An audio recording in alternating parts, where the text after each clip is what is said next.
In today's world,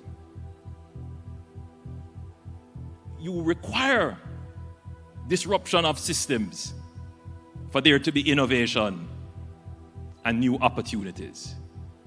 So whilst we see the downside of the disruptive global order that we have now, we are not going to sit by and wait. There are opportunities that must be had. What happens when the U.S., Jamaica's biggest trading partner, suddenly slaps a 10% tariff on our exports? In today's video, we're unpacking how Prime Minister Andrew Holness is reacting to this unexpected policy shift from former U.S. President Donald Trump, what it means for Jamaica's trade and economy, and the honest truth about how vulnerable we are in global markets. We'll also explore Holness' appeal to Jamaican entrepreneurs and manufacturers to take action now. If you're passionate about protecting Jamaica's future, hit that like button and subscribe. Let's reach 20,000 strong so we can keep amplifying Caribbean voices and breaking down stories that matter.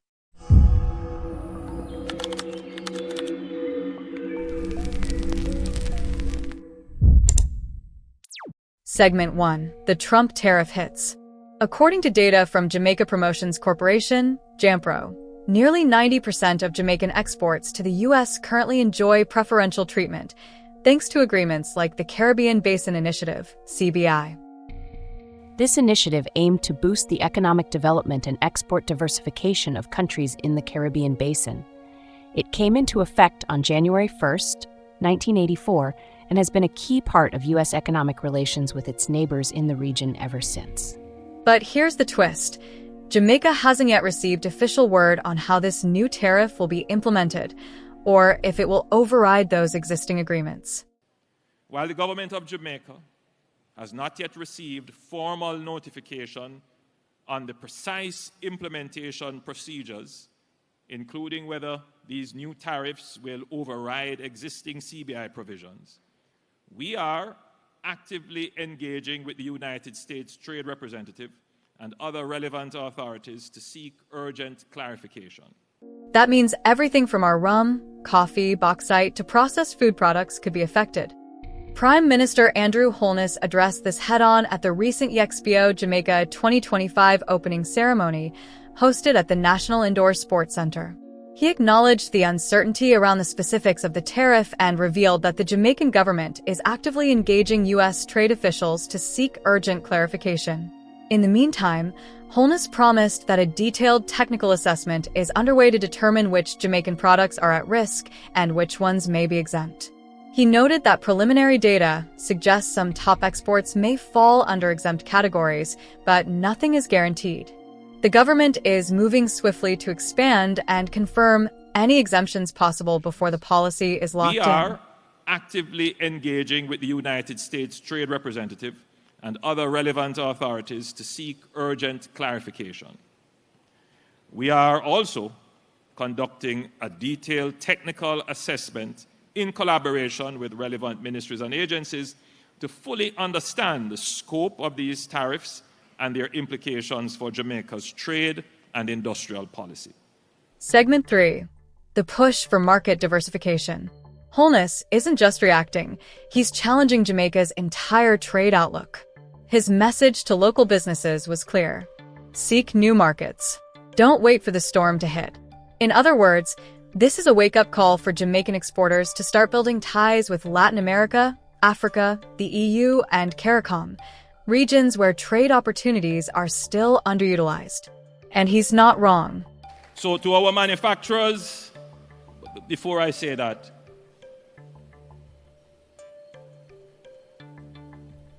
maybe a decade ago, the word disruptive would have been an inherently bad thing. In today's world, you require disruption of systems for there to be innovation and new opportunities. So whilst we see the downside of the disruptive global order that we have now, we are not going to sit by and wait. There are opportunities that must be had. There are prospects to be uncovered. And so I urge my manufacturers, my business people, before you start to look at the negative, also look for the opportunities. Jamaica has been heavily dependent on the U.S. market for decades. In 2023, over $700 million worth of Jamaican goods went to the U.S., making it our largest trading partner by far. But that reliance is now proving to be a serious vulnerability. Holness stressed the need for resilience, innovation, and long-term thinking, stating, "It is critical that we build a more diversified export portfolio. We cannot afford to be caught off guard by unilateral foreign decisions." The hard truth about Jamaica's position: here's where we need to get brutally honest. Jamaica is a small, open economy. That means when larger nations like the US make decisions, we feel the ripple effects, hard. A 10% tariff might not sound like much, but for a small producer trying to stay competitive in the US market, it could be devastating. This isn't the first time the Caribbean has faced the fallout of American trade policies. From the banana wars to the WTO disputes over subsidies, we've seen how fast political decisions can override decades of trade relations. And while Holness is being diplomatic, the reality is that this tariff could slow down exports, increase business costs, and lead to job losses, unless Jamaican businesses can pivot quickly. It also brings up a bigger question. How much longer can Jamaica afford to have this kind of economic dependence on any one country? What comes next for business owners? Holness is encouraging businesses to treat this moment not just as a threat, but as a turning point.